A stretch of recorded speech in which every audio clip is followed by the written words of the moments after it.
Goeiemôre Suid-Afrika, 22 Mei 1500, tyd van hierdie berig. En ons praat bietjie oor die Iran situasie, wat daar aangaan.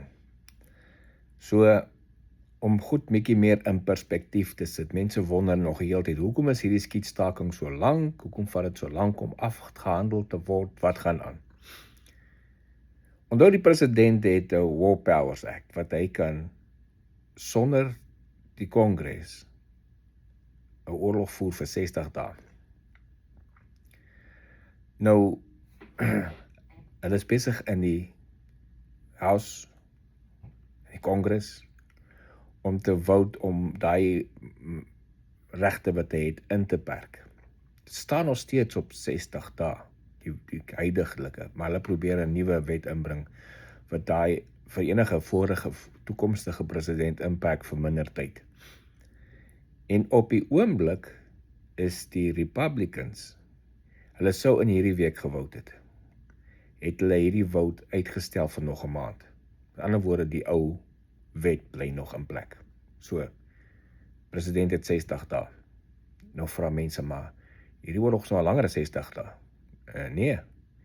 Combat operasies, fisiese combat operasies was 6 weke.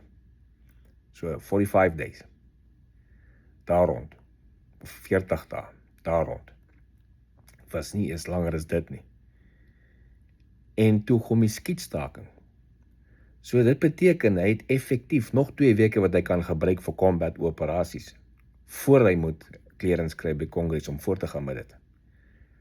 En as jy nou al die goed terugwerk en sien wat in die politiek aangaan in Amerika, wat met die Kongres en goed aangaan, kan jy nou sien hoekom het hulle daai tyd gekom by 'n skietstaking en hoekom die skietstaking so lank vat.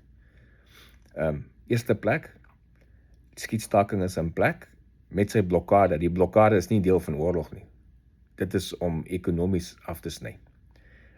So, hy kan daarin vir maande laat loop, daai skietstaking en daai blokkade om Iran uit te bloei, vir maande, sonder dat hy enige congressional approval nodig het. Maar hy het op die ou wet nog steeds 2 weke tot sy beskikking vir fisiese combat operasies, voor hy moet congressional approval kry. Nou hy is 'n diplomaat ook.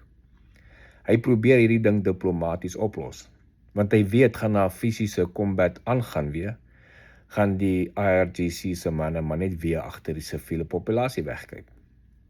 En daar is plekke wat ons kan strike, wat kan goed uithaal, en infrastruktuur, maar wie gaan lei daaronder? Die populasie van Iran gaan daaronder lei, want die volgende stappe is om, soos hy gesê het, elektriese fasiliteite, jy weet, kragstasies, probeer die goed uithaal, om hulle te keer om goeders rond te skuif en so aan. Maar wie lei daaronder? Die populasie gaan daaronder lei. Nie die IRGC nie, die paar van hulle, die radikale moslims is maar daar in plek. Hulle gaan nie daaronder lei nie, die populasie gaan daaronder lei. So hy kyk ook, hy hou ook dit in ag, dat die populasie nie op die ou end die swaarste gaan trek, die Iranse populasie nie, want hulle is onskuldig in hierdie hele ding, van die begin af. Hulle is al vir die laaste 47 jaar onskuldig in hierdie ding, van hulle radikale regime wat die hele wêreld terrorisme bedryf, en hulle is nie lus vir hulle, en hulle word self geopprys deur die regering. So intussen is daar nou al 92 skepe teruggedrek deur die blokkade. 4 van die skepe is disabled. So die blokkade is in plek. Nou sien ek mense sê, ja, maar Al Jazeera en ek weet nie wie anders te report dat daar is skepe van Iran wat uitkom uit deur die Strait of Hormuz. Ja, daar is skepe van Iran wat deur die Strait of Hormuz kom. Dat is beslis. Maar hulle vergeet om by te sê, jy sien hulle laat die res van die sin uit. Hulle vergeet om by te sê, daar by die Gulf of Oman, waar hulle uit wil kom in die oop see, dis waar hulle teruggedraai word deur die blokkade. So hulle sê nie daai stukkie by nie. Hulle sê maar net, ja, kyk, hulle lieg Amerika, die skepe kom deur Hormuz. Ja, die skepe kom deur Hormuz. Maar sit by die storie, hulle word teruggedraai, daar by die Gulf of Oman, daar waar die blokkade is. So hulle kom nie uit en doen hulle besigheid nie.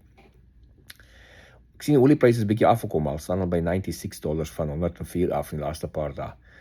Klein bietjie verligting, nog nie baie nie. Moet terug gaan na 60 toe om reg te kom waar dit was. Dan sien ek ook baie mense lyk my nou op die oomblik, sal eerder onder die dreigement van 'n terrorist regime met nuclear weapons wil bly, as wat hulle bietjie ekstra vir fuel betaal vir die volgende paar weke en maande. Kom ons betaal nie meer vir brandstof nie. Kom ons bly maar eerder onder die dreigement van 'n terrorisorganisasie met nukleerwapens. Maak nie vir my sin nie. Maar nou ja, dis hoe party mense voel. O ja, en dis mos Amerika se skuld. Dis mos Amerika wat die oorlog begin het, maar te vergeet dat die oorlog al 47 jaar terug hier Iran begin is. Ons maak dit net klaar op die oomblik. So, dis die stand van sake vandag, op die 22ste Mei, as ek niets inkom, gee ek vir 'n verdere berig. Monne Botha vir Koppel TV, geniet die dag.